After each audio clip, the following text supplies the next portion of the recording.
Hi, good evening, Russ Long, Operations Section Chief. So, as part of the incident management team, we have branches all the way around the fire, and we've organized with what Team 3, California Team 3 that we transitioned with, and CAL FIRE, which both of those teams did a tremendous job and handed us off a great package to continue on with their strategy and tactics going forward.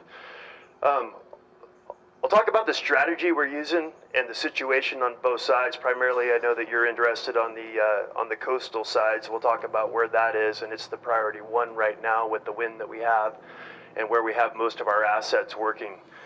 So the strategy that we're using is the one that was set and sound when we came in, which is an indirect strategy that follows natural ridge lines where we could put dozers, where we could keep firefighters out of harm's way, out of the deep drainages where there's just no roads, there's just no place to be. It's really probably one of the most unforgiving pieces of ground with the brush and the terrain and the thickness of it, and not to mention the poison oak and all the other things that go with it in there. So we kind of gotten out of the business of putting firefighters in those deep dangerous areas. So with that, the indirect lines are complete all the way down the Coastal Ridge Road. There's still a little bit of work for it to be tied in down to Memorial Park on the very south end, but that's still in progress, and there's crews and folks down there kind of putting those pieces together where it gets very complex. On the Branch 3 side, on the east side, we have the same organization, and all of that dozer line is in and plumbed and comes all the way down around to Arroyo Seco, and then down to Memorial Park as well. So there's still ongoing work with masticators and dozers. I'm going to call it refining the work that's already been done to ready that line should the fire ever get there. Now, we hope that that's not the case, so I'll tell you about the actions that we're taking to try to not have to use the big box out there. So over here on the west side, the firefighters have been successful of keeping up with it, taking small bites, we call it, with burning operations along the ridge line. So if you kind of look up on the mountain and envision the knife back ridge up there and the firefighters standing on the top, they'll burn the brush on the top to keep up with the edge as it burns down below. So when the fire does come up, there's black for it to hit and to reduce the potential for it to spot over on the west side.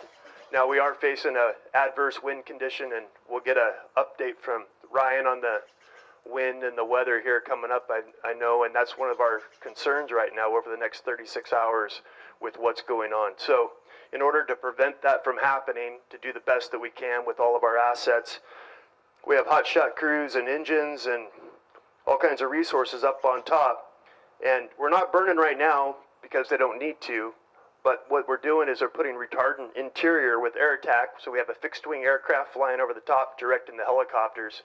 And they're putting the retardant between the fire and the line to restrict that movement, to check it up, we call it. So it gives us more time to buy time until that wind does quit. And when that does happen, when the wind does shift and get back in our favor, the wind at our back, then we'll start our burnout operation again along the ridge line with a helitorch. So there's a helicopter with a piece of equipment that has gelled fuel in it and ignites it and drops it into the brush, so we don't have to put a firefighter down into those steep drainages that are very difficult to get out of. And it lights the brush in the crown, and we can get a burnout to burn in and create that black barrier to make that fire line safe. So that's the method that we'll use continuing on down as we go south, with the goal initially of trying to get down to Marble, and then we'll kind of figure out where we need to be from there. The trick is we can't just head on down the ridge. Everything has to be coordinated with the fire, with the weather, with the resources, moving it back and forth with all the values at risk on this fire. So this side is priority one right now. It's getting all of our attention. It's had it, continues to get it, and continuing to shift resources and efforts all over here. There's a night shift up there, so that's always a question that comes up, like what happens at night. So oftentimes at night, when not under the next 2 days, but oftentimes at night, it'll be like 8% RH up on top and warm when it's foggy and cool down here.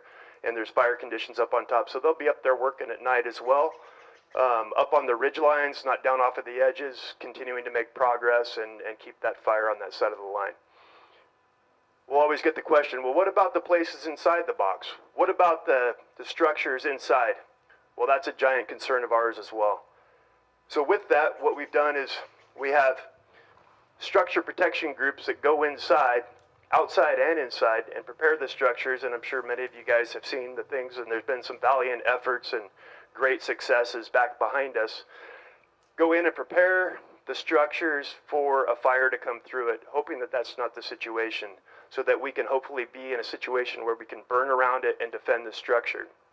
Now, can we always stay? Not always. It depends on the safety for the firefighters, number one, and the public. So I always like to throw in there, the best thing that everybody can do is try to help yourselves ahead of time. Get your homes ready whether there's a fire near it or not. Create defensible space. There's information on that. But if you know somebody, or if you have a home in a fire environment, I always like to advocate for preparing your home for a fire.